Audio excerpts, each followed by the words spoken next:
Mga balita mula sa lungsod ng Pitong Lawa.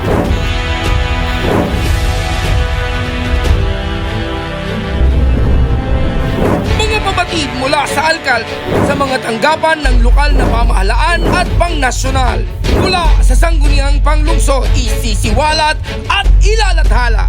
Abangan ang eksklusibo at eksplosibong mga ulat tuwing Sabado at Linggo, alas 6 ng gabi. Ito ang Balitang San Pablo! Narito na ang mga balita para sa linggong ito. PLSP tumanggap ng 25 million grant mula sa Commission on Higher Education. BNS San Francisco wagi sa cooking contest. CDRRMO sumailalim sa Gawad Kalasag Regional Desk Evaluation. Peso San Pablo nagpulong sa pagbubuo ng Barangay Employment Service Unit. Cooperative San Pablo nagsagawa ng PMES sa mga bagong miyembro ng San Pablo City Allied Transport Cooperative. Training on vegetable production isinagawa ng DA Calabarzon para sa mga vegetable farmers ng lungsod ng San Pablo. Rabies vaccination schedule sa iba't ibang barangay para sa buong buwan ng Agosto. Magandang araw, lungsod ng San Pablo. Magandang araw, San Pableños. Para sa mga balita, PLSP tumanggap ng 25 million grant mula sa Commission on Higher Education. Para sa mga detalye, narito si Eira Diaz. Malugod na iniulat ni Dr. Sigfredo C. Adahar, PLSP University President, na tumanggap ang pamantasan ng 25 million grant ng mga HRM equipment mula sa CHED sa naganap na pagtataas ng watawat noong August 5 sa Pamana Hall kung saan naging host ang pamantasan ng lungsod ng San Pablo. Ayon kay Dr. Adahar, dalawa lamang pamantasan ang nabigyan ng ganitong grant. Ang isa ay pamantasan sa Mabalacat, Pampanga. Ayon naman kay Councilor Richard C. Pavico, Chairman on the Committee on Higher Education, napatunayan ang mataas na kalidad ng edukasyon sa PLSP kung saan mayroon ng 80 board passers sa mga nagtapos ng BS Education at 4 na CPA board passers ang nasabing pamantasan. CIO Eira Diaz, Balitang San Pablo. BNS San Francisco wagi sa cooking contest. Para sa mga detalye, narito si SK Kayla Corbantes. Nagkamit ng first place sa main dish category ang BNS San Francisco District sa ginanap na BNS Cooking Contest noong July 30 para sa selebrasyon ng Nutrition Month 2024. Sa pagtataguyod ng City Population Office, second place ang Del Remedyo, third place naman ang Lakeside District. Naging hurado sa cooking contest sina Councilor Carmela Acevedo, Patricia Alvero ng Emerald Lions Club at Aubrey Manansala na CEO ng CDC Cafe. Nakiisa rin si Ginang Michelle S. Amante, may bahay ni City Administrator Larry Amante bilang pagsuporta sa programang ito. SK Councilor Kayla Corbantes, Balitang San Pablo. CDRRMO sumailalim sa Gawad Kalasag Regional Desk Evaluation. Ang detalye ng mga balitang yan mula kay Konsehal Joel Monfero. Sumailalim ang CDRRMO sa pamumuno ni Assistant City Disaster Officer Vanessa Reyes sa Regional Desk Evaluation via video conference para sa 24th Gawad Kalasag Seal for Local DRRM Councils and Offices noong July 30. Matatandaan na ang lungsod ng San Pablo ay Gawad Kalasag Seal of Excellence for Local DRRM Councils and Offices awardees sa magkasunod na 2 taon. At ngayon ay layunin na muling makamit sa ikatlong pagkakataon ang 3rd Gawad Kalasag Seal of Excellence. Konsehal Joel Monfero, Balitang San Pablo. Peso San Pablo nagpulong para sa pagbubuo ng Barangay Employment Service Unit.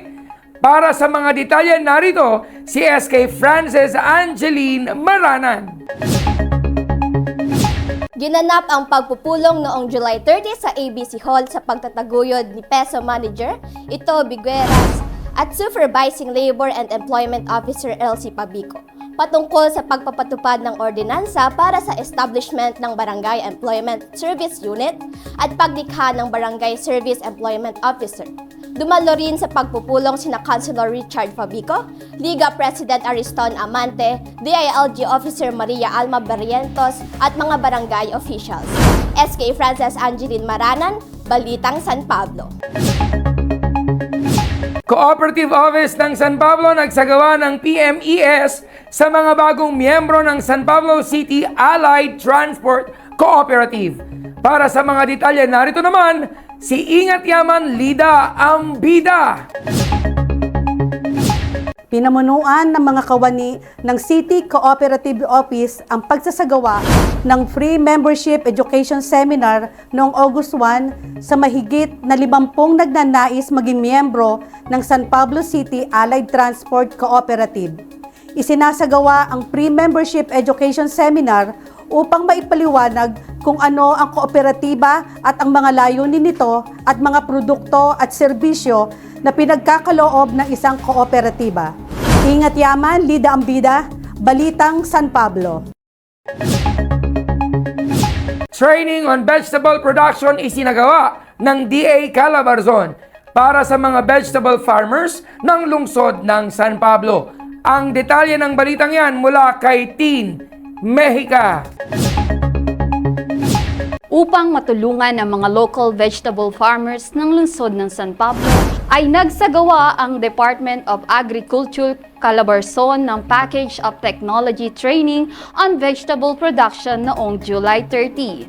Ito ay sa pangunguna ni Regional HBCDP Focal Person Janice Bactin sa pakipagtulungan ng City Agriculture Office sa pamumuno ni City Agriculturist Abigail Agnes. CIO Tin Mexica, Balitang San Pablo. Rabies vaccination schedule sa iba't ibang barangay para sa buong buwan ng Agosto. Ang detalye ng mga balitang yan mula kay Cedric Carandang. Upang mabakunahan ang mga alagang aso at pusa sa iba't ibang barangay sa lungsod ng San Pablo, ay nagtalaga ng mga rabies vaccination schedule ang City Veterinary Office. August 1 para sa Barangay 3E. August 2 para sa Barangay Santo Angel. August 5, 6 at 7 para sa Barangay San Nicolas. August 8 para sa Barangay San Lucas 1. August 9, 15 at 30 para sa Barangay San Francisco. August 12, 13, 14 para sa Barangay San Cristobal. August 16 para sa Barangay 2A. August 19 at 20 para sa Barangay San Lucas 2. August 22 at 23 para sa Barangay Santa Isabel. At August 27, 28 at 29 para sa Barangay San Antonio 1. CIO Cedric Carandang, Balitang San Pablo. Para sa mga karagdagang impormasyon ay i-follow kami sa aming Facebook page at City Information Office San Pablo o CIO San Pablo. Mag-subscribe din sa aming YouTube channel at CIO San Pablo. Manatiling updated sa mga kaganapan sa lungsod ng San Pablo. Ito pa rin ang tagubilin ng ating minamahal na punong lungsod, Mayor Vic Amante, kasama si Vice Mayor Justin Colago at ang bumubuo ng Sangguniang Panglungsod. Ganon din ang ating punong administrador Larry S. Amante. Serbisyong may ngiti, San Pablenyo ang wagi. Ito ang mga balitang nakalap namin para sa linggong ito. Ako, si Gali Galicia, ang inyong City Information Officer. Magandang araw! Ito ang Balitang San Pablo. Mula sa Barangay Information Office ng Barangay Solidad. At sa mga bumubuo ng mga opisyal ng pamahalaang pangbarangay ng Barangay Solidad upang manatiling updated sa mga kaganapan sa lungsod ng San Pablo, ugaliing tumutok sa City Information Office, Balitang San Pablo.